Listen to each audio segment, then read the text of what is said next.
ನಮಸ್ಕಾರ ವೀಕ್ಷಕರೇ, ನಿಮಗೆ ಮತ್ತೊಮ್ಮೆ ಪುಷ್ಪಾ ಕಿಚನ್ಗೆ ಸ್ವಾಗತ. ಇವತ್ತು ನಾವು ಮಾಡ್ತಾ ಇರೋದು ರವಾ ದೋಸೆಗೆ ಈ ಲೋಟದಿಂದ 3 ಲೋಟ ರವೆ ಹಾಕ್ಕೊಂಡೀನಿ. ಇದು ಅರ್ಧ ಮೈದಾ ಹಿಟ್ಟು,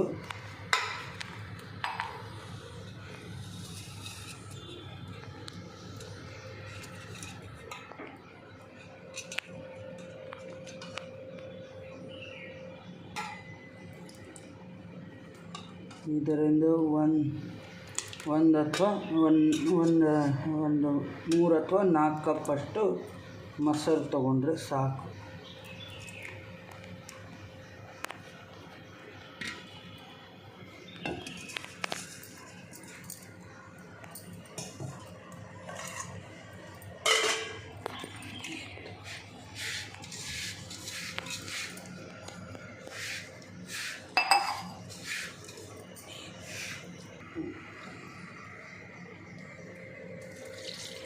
ಇದಕ್ಕೆ ಸ್ವಲ್ಪ ನೀರು ಹಾಕಿ ಒಂದು ದೋಸೆ ಬ್ಯಾಟರ್ ಗತೆ ಕಲಿಸ್ಕೋಬೇಕು.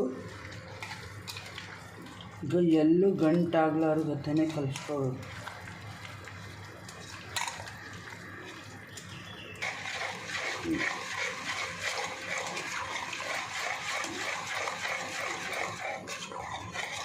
ಈ ಥರ ಇದನ್ನು ಅಂದರೆ ಇದರಲ್ಲಿ ಈ ಥರ ಚೆನ್ನಾಗಿ ಕಲಿಸ್ಕೋಬೇಕು. ಅದರಲ್ಲಿ ಎಲ್ಲೂ ಗಂಟಾಗಲ್ಲ.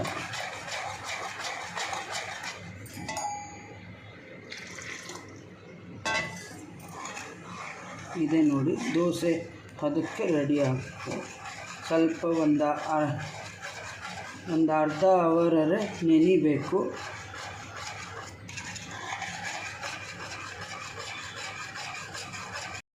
ಈ ಥರ ದೋಸೆ ಬ್ಯಾಟರ್ಗೆ ರೆಡಿ ಆಗಬೇಕು. ಆಮೇಲೆ ದೋಸೆ ಹಾಕ್ಕೋಬೇಕಾದ್ರೆ ಸ್ವಲ್ಪ ನೀರು ಹಾಕ್ಕೋಬೇಕು. ಇದಕ್ಕೆ ನಿಮಗೆ ಕ್ಯಾರೆಟು ಮತ್ತು ಈರುಳ್ಳಿ, ಕರಿಬೇವು, ಕೊತ್ತಂಬರಿ, ಹಸಿಮೆಣ್ಸಿನ್ಕಾಯಿ ಹಾಕ್ಕೊಂಡು ಇದನ್ನು ಮಾಡ್ಕೋಬೋದು, ಇಲ್ಲ ಪ್ಲೈನು ಮಾಡ್ಕೋಬೋದು.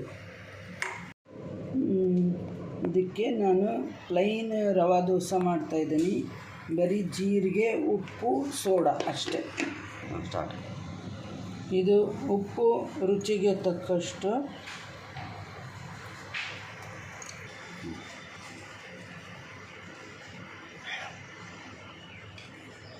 ಇದಕ್ಕೆ ಸ್ವಲ್ಪ ಸೋಡಾ ಇಷ್ಟು ಹಾಕಿ ಮತ್ತೊಮ್ಮೆ ಈ ಥರ ಎಲ್ಲ ಒಂದೇ ಇದಕ್ಕೆ ಕಲಿಸ್ಕೋಬೇಕು. ಹೀಗೆ ನೀರು ಹಾಕಿ ಚೆನ್ನಾಗಿ ಒರೆಸ್ಕೊಂಡು ಬಿಡ್ರಿ ಹಂಚನ. ಆಮೇಲೆ ಎಣ್ಣೆ ಹಾಕಿ, ಆಮೇಲೆ ಒಂದು ಸೌಟು ತಗೊಂಡು, ತುಂಬ ತಿಕ್ಕಬಾರ್ದು. ಆಮೇಲೆ ಮತ್ತೆ ಮೇಲೆ ಎಣ್ಣೆ ಹಾಕಬೇಕು.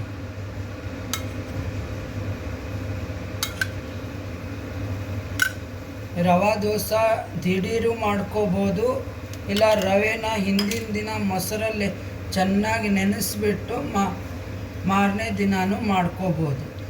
ಆವಾಗ ಇನ್ನೂ ಚೆನ್ನಾಗಾಗುತ್ತೆ ರವೆ ದೋಸೆ ಸಾಫ್ಟಾಗಿ. ಇದು ಉಲ್ಟಾ ಹಾಕಿದೆ ನೋಡಿ, ಈ ಥರ ಇದನ್ನು ಆಗಬೇಕು. ಚೆನ್ನಾಗೇ ಬೇಯಬೇಕು. ಬೆಂದರೆ ಮಾತ್ರ ಅದು ಉಲ್ಟಾ ತಿರುಗಿಸ್ಲಿಕ್ಕೆ ಆಗ್ತದೆ. ಈ ಫಸ್ಟಿಂದು ದೋಸೆ ಈ ಥರ ಆಗಿದೆ ನೋಡಿ, ಈ ಥರ ಎರಡು ಕಡೆ ಸ್ವಲ್ಪ ದಪ್ಪ ಹಾಕಿದ್ದಕ್ಕೆ ಇದನ್ನು ಇನ್ನೊಂದು ತೆಳುವುದು ತೋರಿಸ್ತೇನೆ ಯಾವ ಥರ ಅಂತ.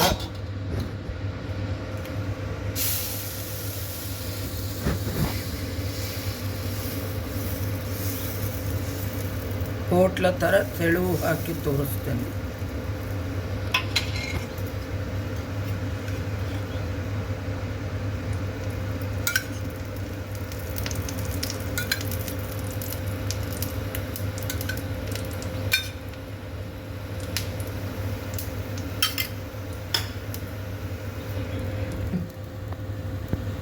ಈ ಥರ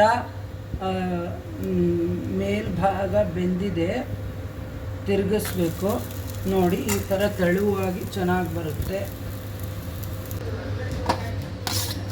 ಈ ಥರ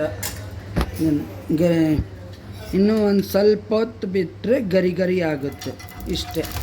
ಇಷ್ಟೇ ದೋಸೆ ಮಾಡಿ ನೋಡಿ. ನಿಮಗೆ ಈರುಳ್ಳಿ, ಕ್ಯಾರೆಟು, ಕರಿಬೇವು, ಕೊತ್ತಂಬರಿ, ಹಸಿಮೆಣ್ಸಿನ್ಕಾಯಿ ಹಾಕ್ಕೊಂಡು ಮಾಡ್ಕೊಳ್ಳೋದಿದ್ರು ಮಾಡ್ಕೊಳ್ಳಿ. ನಾ ಅರ್ಜೆಂಟಲ್ಲಿ ಬರೀ ರವೆ, ಜೀರಿಗೆ, ಉಪ್ಪು, ಸೋಡಾ ಇಷ್ಟೇ ಹಾಕಿದ್ದು. ಮೈದಾ ಹಿಟ್ಟು ಹಾಕೇನಿ. ಸಬ್ಸ್ಕ್ರೈಬ್ ಮಾಡಿ, ಶೇರ್ ಮಾಡಿ, ಬೆಲ್ ಐಕನ್ ಬಟನ್ ಪ್ರೆಸ್ ಮಾಡಿ. Thank you. ಟೊಮೊಟೊ ಕಾಯಿ ಚಟ್ನಿ ಹಾಕೇನಿ. ನಿಮಗೆ ಬೇಕಂದರೆ ಕಾಯಿ ಚಟ್ನಿನೂ ಹಾಕ್ಕೋಬೋದು, ಕಾಯಿ ಚಟ್ನಿ ಮಾಡ್ಬೋದು. ನಾ ಟೊಮೊಟೊ ಕಾಯಿ ಚಟ್ನಿ ಮಾಡಿದ್ದಕ್ಕೆ ಟೊಮೊಟೊ ಕಾಯಿ ಚಟ್ನಿನೇ ಹಾಕ್ತಾ ಇರೋದು.